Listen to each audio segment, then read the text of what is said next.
చేదే భారతదేశం. ఈ ప్రతిబింబంలో ఎటువంటి ఒడిదిడుకులు తావు లేకుండా అన్ని పార్టీలతో వెళ్ళే విధంగా చేసి ఉండవలసింది.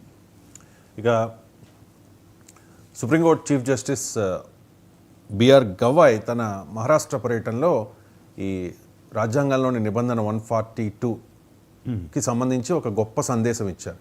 అసలు ఈ నిబంధన 142 గురించి చెప్తారా ఏంటి? ఎస్ అండి, నిన్న రీసెంట్గా చీఫ్ జస్టిస్గా ప్రమాణ స్వీకారం చేశారు ఖన్నా గారి నుంచి ఈయన బిఆర్ గవాయ్.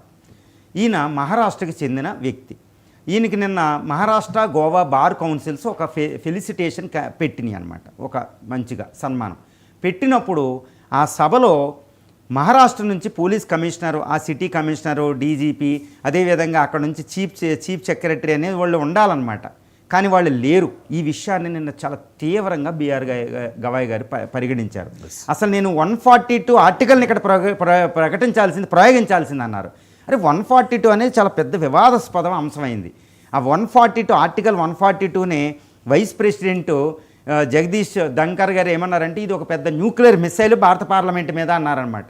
అంత వివాదాన్ని నేను ఉపయోగించారు. చాలా అద్భుతంగా సందేశం ఇచ్చారు బిఆర్ గవాయ్ గారు. ఆ సమావేశంలో మాట్లాడుతూ ఆయన ఒకటే అన్నారు, భారత ప్రభుత్వంలో భారత రాజ్యాంగ వ్యవస్థలో ఉన్న 3 పిల్లర్స్ అయిన న్యాయ వ్యవస్థ, చట్టసభల వ్యవస్థ, అదే కార్యనిర్వాహక వర్గాలు ఒకరితో ఒకళ్ళు సపోర్ట్ చేసుకుంటూ ముందుకు తీసుకెళ్ళాలి. అందరికీ పార్లమెంట్ సుప్రీం కాదు, న్యాయ వ్యవస్థ సుప్రీం కాదు, కార్యనిర్వాహక వర్గం సుప్రీం కాదు, రాజ్యాంగం సుప్రీం అని మాట్లాడారండి. ఒక అద్భుతమైన సందేశం నిన్న బిఆర్ గవాయ్ గారు మన భారతదేశానికి ఇచ్చారనమాట.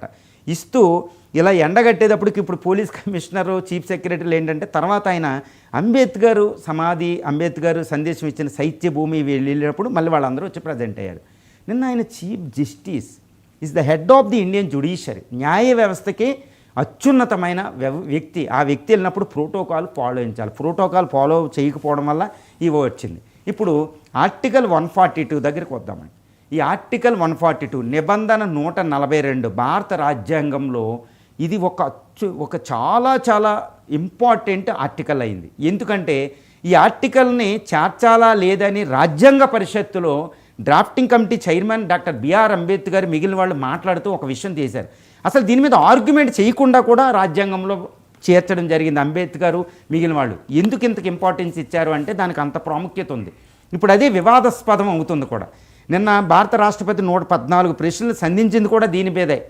ఇప్పుడు ఏంటి ఆర్టికల్ 142 అంటే ఆర్టికల్ 142 రాజ్యాంగంలో ఏం చెబుతుందంటే భారత ప్రజల కోసం తప్పనిసరి న్యాయాన్ని చేయవలసిన సందర్భంలో సుప్రీంకోర్టు ఆదేశాలను జారీ చేసి దేన్నైనా అమలుపరచవచ్చు అనమాట. అది అంత అత్యున్నతమైన ఆర్టికల్ 142. రీసెంట్గా ఏప్రిల్ 8న సుప్రీంకోర్టు దీన్ని ప్రయోగించింది. ఏ విధంగా?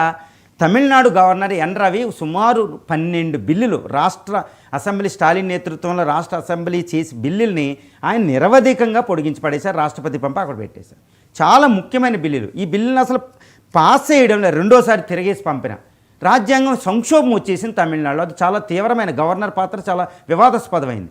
ఈ విషయంలో సుప్రీంకోర్టు ఆఫ్ ఇండియా ఏప్రిల్ 8న ఆర్టికల్ 142 ప్రకారం ఆదేశం జారీ చేసింది. నువ్వు కొన్ని నెలల్లో దీన్ని 2-3 నెలల్లో దీన్ని ఒక టైం లిమిట్లో మీ బిల్లులు పాస్ చేయకపోతే డీమ్డ్ టు బీ కన్సెంట్ అంటే అవి అమల్లోకి వచ్చేసినట్టే మీ ప్రతిపాదన లేకుండా అని ఒక పెద్దది ఇష్యూ జారీ చేసింది. ఇప్పుడు రాష్ట్రపతి కూడా దానికి వర్తింపజేసే విధంగా వచ్చింది. సో ఈ విధంగా ఆర్టికల్ 142 అనేది ఇప్పుడు ఒక పెద్ద వివాదాస్పదం. కానీ ఆ ఆర్టికల్ 142నే అంబేద్కర్ కాన్స్టిట్యూషన్ రాజ్యాంగ నిర్మాతలు అసలు వాదన లేకుండా రాజ్యాంగంలో చేర్చారు. అది ఒక అద్భుతమైన అస్త్రం, భారత న్యాయ వ్యవస్థ చేతిలో అద్భుత అస్త్రం, న్యాయాన్ని రక్షించడానికి కోసం, పొలిటికల్ రాజకీయాలకు అతీతంగా రక్షించడం కోసం. చాలా పెద్దండి, ఇది ఒక గొప్ప ఆర్టికల్. దానిపై బిఆర్ గవాయ్ గారు నేను మాట్లాడారు. మన దేశంలో